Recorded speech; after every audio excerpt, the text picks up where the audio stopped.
It's finally time for the pitches, and I will ask each Masters finalist to step up to the floor in sequence to deliver their pitches, but I'd like to first start.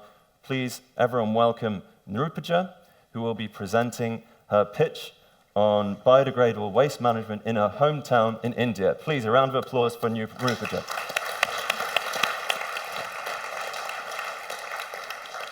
Thank you very much. Hi, I'm Nrupaja, and today I'm going to walk you through my idea for changing the paradigm of waste management and why it is worthy of your support. So, they say change begins from home, and for me, home is the city of Pune in India. And let me tell you, it is beautiful. Well, at least it used to be. Unfortunately, it doesn't look so picture perfect anymore because of all the waste that we generate.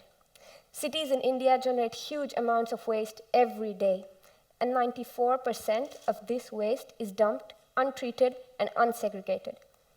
Moreover, because people are not taxed depending on the amount of waste that they generate, it leads to thoughtless and unlimited generation of waste. But the problem that I'm focusing on is the unsanitary disposal of this waste. Dumping different types of waste together breeds disease vectors like rats and mosquitoes. It impacts the health of citizens, especially those who are forced to live in those areas. It causes groundwater pollution and air pollution from fires that have been burning for years. But people can be motivated to be more responsible in their disposal. However, further research is required to understand what are the drivers of such proactive behavior. And the solution is to change the paradigm of disposal from reactive to proactive. It includes setting up a disposal mechanism at the household level and also at the community level. It will empower people to use their bio-waste to grow plants. And this is the part that requires the resources that are being offered by this action research competition. And the guidance and mentorship that is being offered would be useful in effectively researching what factors motivate citizens to use composting at source.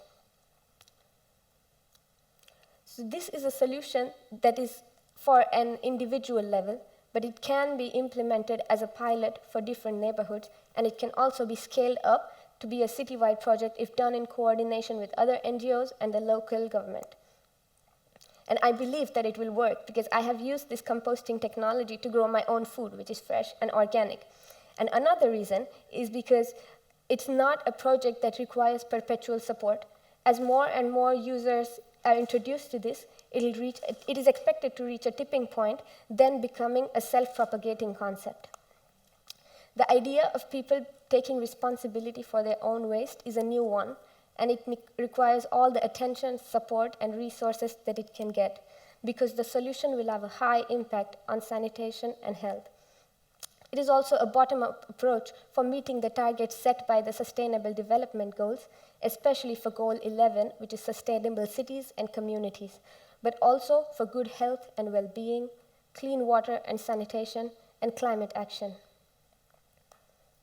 Implementing such an action research project will not only help to make our cities and communities more sustainable and healthy, but will be also an excellent example of how academics can change the world. Thank you. Yeah. Please, one question from our jury to get us started. Yes. Thank you, Nrupaja. Yeah. The jury really liked your proposal and also backed up by a great presentation.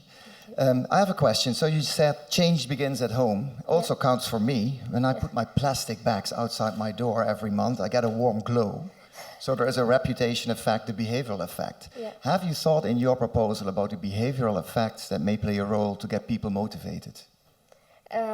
So the behavioral effects that I expect would happen would come from people seeing that their waste can be put to productive use, to empower people to make use of the waste that they generate, to look at it as a resource.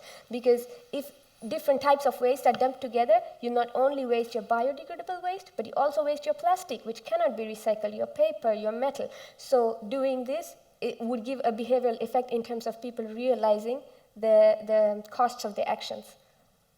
Thank you. Thank you. Now, over to our audience. Are there any questions?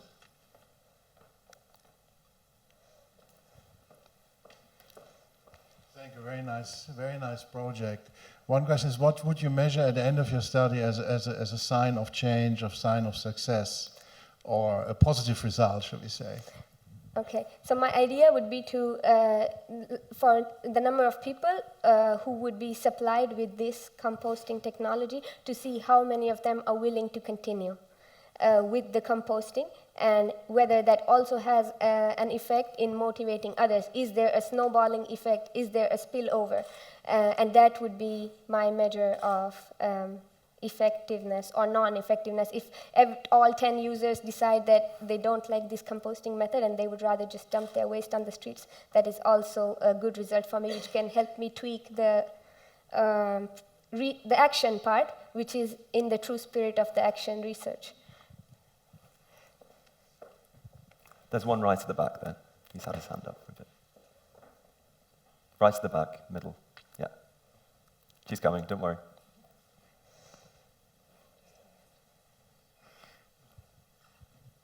Yeah, I was wondering, you were talking about including a plant in the, and what kind of plant were you planning on giving to the people who start to recycle? So, I mean, I have experience with different types of plants, but in my opinion, the banana and the papaya are the two of the highest consumers of biodegradable waste. So they are the ones that most effectively help compost the waste at the fastest rate, and they also give you produce, you know, like you have papayas growing, and the leaves of the papaya are also useful because of their medicinal use, and the same goes for the banana, but you can also use it to grow all different types of plants like brinjals, tomatoes, chilies. I mean, these are all things that I have grown, so I can say that it works. Yeah, nice idea. Thank you. Thank you. Okay, we have time for one more question. Was there somebody in the middle who had their hand up? Okay. I don't know who was first. Whoever's most enthusiastic. And what exactly is the type of research, or how does the research part, because I understand the action part, I guess, quite well, and the research part, what is that about? So I know a lot of amazing people who have used different types of compost, who've tried to get different types of composting, and composting itself is not a new idea, it has been there for ages, but it is, the social science aspect is important to understand why people are not adopting it, what motivates people, and that is where the research part comes in, to understand what are the drivers of such behavior, and that can help make composting a more mainstream idea rather than a unique thing. Okay, thank you everyone for your questions, and thank you so much, Nrupaja, for your wonderful picture.